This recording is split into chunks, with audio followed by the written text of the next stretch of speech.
এদিকে একটু এসো তো, তোমাদের সাথে কথা আছে। হ্যাঁ বাবা যাই। আসো, তাড়াতাড়ি আসো আমার কাছে।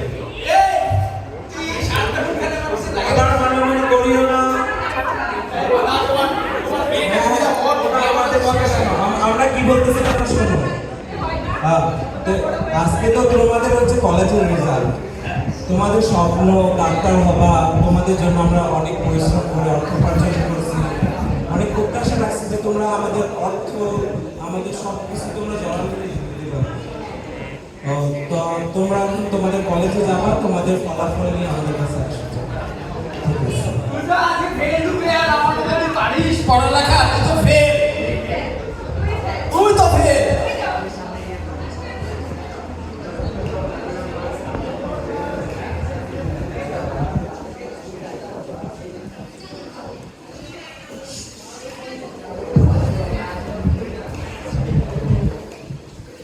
আমাদের শিক্ষার্থীরা এখন আসো না হলো, কোথায় আমাদের শিক্ষার্থীরা দ্রুত চলে আসো।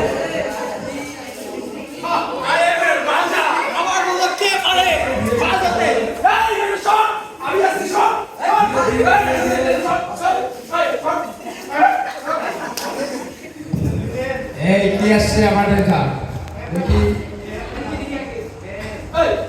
এই ভয় লাগে না? জানিস আমি কে?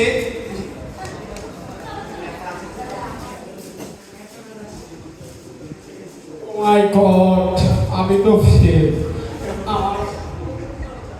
আমার তো দিয়ে দেওয়া হয়েছে, এখন তুমি এখন কি করি? বাবাকে গিয়ে কি বলবো বাসায়? আমার রেজাল্ট তো খারাপ।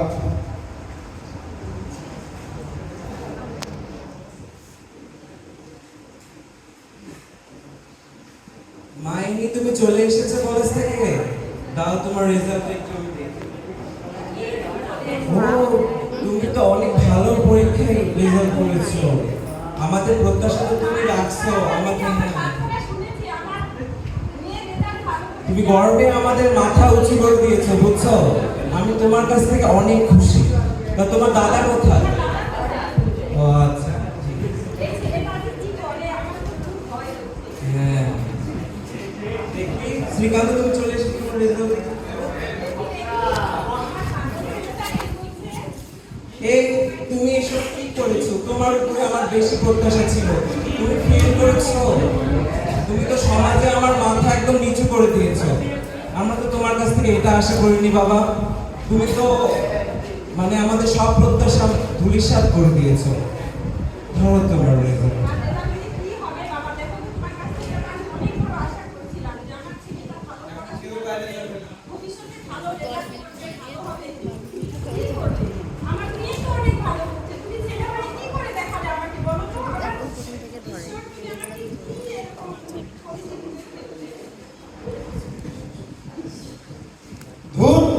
না হয় আমি রেজাল্ট খারাপ করছি, বাবা মারা একটু স্বাধীনতা দিতে পারতো। সালা এই জীবনটাকে রেখে কি হবে? আমি আর রাখতে চাই না। আমার বন্ধুর টিটকারি এত কিছু আর ভালো লাগে না। হ্যালো বন্ধু, বন্ধু, ওই বন্ধু তুই কোথায় আছিস? এই তাড়াতাড়ি আয়, আজকে যা কিছু আছে সব কিছু নিয়ে আসবি। আসবি, এই বর্তমানে আসবি। এই বেটা তাড়াতাড়ি আয়। এই এই তোকে কখন আসতে বলছিস? এখন আসতেছিস? এই তোকে কখন আসতে বলছি বল? এই কি আছে দে? আরে দে ভাই দে, আজকে আমার খুব পেড়া। না কেন? আজকে আমি রেজাল্ট খারাপ করছি, আমার বাবা আমাকে গালি দিচ্ছে, আমি এটা মানতে পারতেছি না। দে দে। এই তোরা দিয়ে দে, সর সর সর, আমি যাবো। সর সর সর সর সর সর এই সর সর সর, যাবো না। সর সর সর, যাবো না। সর সর।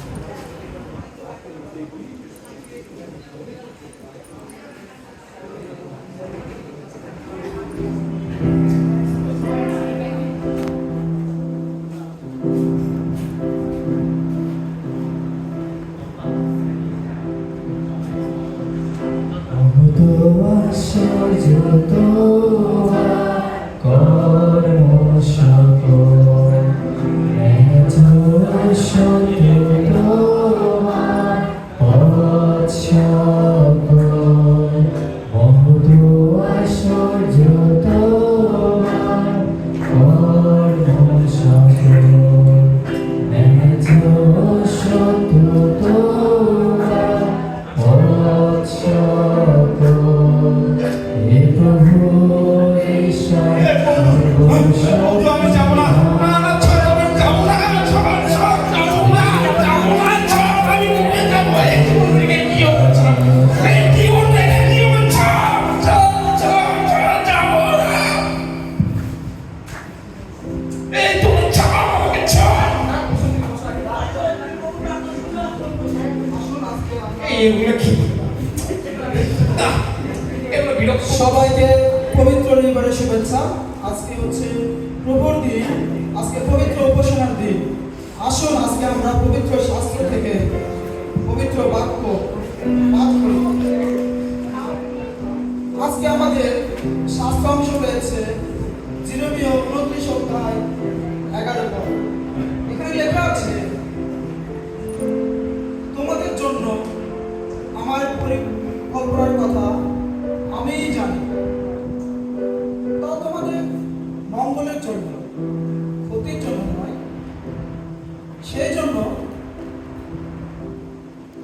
সেই পরিকল্পনার মধ্য দিয়ে তোমাদের ভবিষ্যতের আশা পূর্ণ হবে। আমেন। আজকে এই বাক্যের মধ্যে ঈশ্বর আমাদেরকে এটি বলতে চেয়েছেন যেন আমরা সম্পূর্ণরূপে তার উপর নির্ভর করি। কারণ আমরা আমাদের জন্মের আগে থেকে তিনি আমাদেরকে মঙ্গলের জন্য আশীর্বাদ করে রেখেছেন। তাই আমরা বিভিন্ন সময় নিজেদের পরিকল্পনা অনুসারে চলতে চাই, কিন্তু প্রভুই আমাদের তার মঙ্গলের আশীর্বাদ করেছেন। তাই আসুন আমরা প্রত্যেকে প্রভুর এই আশীর্বাদে ভাগী হই এবং অন্যের কাছে আমরা সাক্ষ্য তুলে ধরি। আসুন আমরা প্রার্থনা করি। প্রভু যিশু, আমরা তোমায় ধন্যবাদ করি, তোমার গৌরব করি প্রভু, যে তুমি আমাদের মঙ্গলের জন্য তুমি ক্রুশে মৃত্যুবরণ করেছো এবং আমাদের মঙ্গলের জন্য তুমি আমাদের সুন্দর ভবিষ্যৎ, নিরাপদ ভবিষ্যৎ তুমি আমাদের জন্য দিয়েছো প্রভু। আমরা ধন্যবাদ দিই আমাদের সুন্দর জীবনের জন্য। তুমি আশীর্বাদ করো যেন আমরা ভবিষ্যতে আমাদের জীবনের সমস্ত সংকল্প যেন তোমার মাধ্যমে যেন পূর্ণ হয়। তুমি আমাদের প্রত্যেক আশীর্বাদ করো। প্রার্থনা প্রভু যিশু তোমার নামে চাই। আমেন। ধন্যবাদ। সবাই আসবেন। চল বন্ধু যাই, চল চল চল চল। বন্ধু, তোরা যা, আমি কিছুক্ষণ থাকতে চাই। স্বর্গে মহান ঈশ্বর, দেবময় পিতা, আমি পরীক্ষার রেজাল্ট খারাপ করেছি, আমার বন্ধুকে আমি মেরেছি, নিজের সাথে লড়াই করেছি। আমি আমার কাছে রাখতে চাই আমার জীবন। তুমি আমাকে ক্ষমা করো, প্রভু ক্ষমা করো। বাবু, বাবু, তুমি কি অনেক বিষয়ে চিন্তিত? আমি অনেক বিষয়, তোমাকে হতাশ লাগছে কেন? আমি আজকে পরীক্ষা রেজাল্ট করছি, আমার বন্ধু পাড়াপড়শি সবার সাথে খারাপ ব্যবহার করেছে। বাবু, তুমি হতাশ হয়ে না। তুমি ঈশ্বরকে বিশ্বাস করো এবং তার যে মহা পরিকল্পনা তোমার জীবনের জন্য, তুমি সেই পরিকল্পনায় বিশ্বাস করো। ঈশ্বর কখনো চান না যে তুমি তোমার পরিকল্পনা অনুসারে জীবনযাপন করো।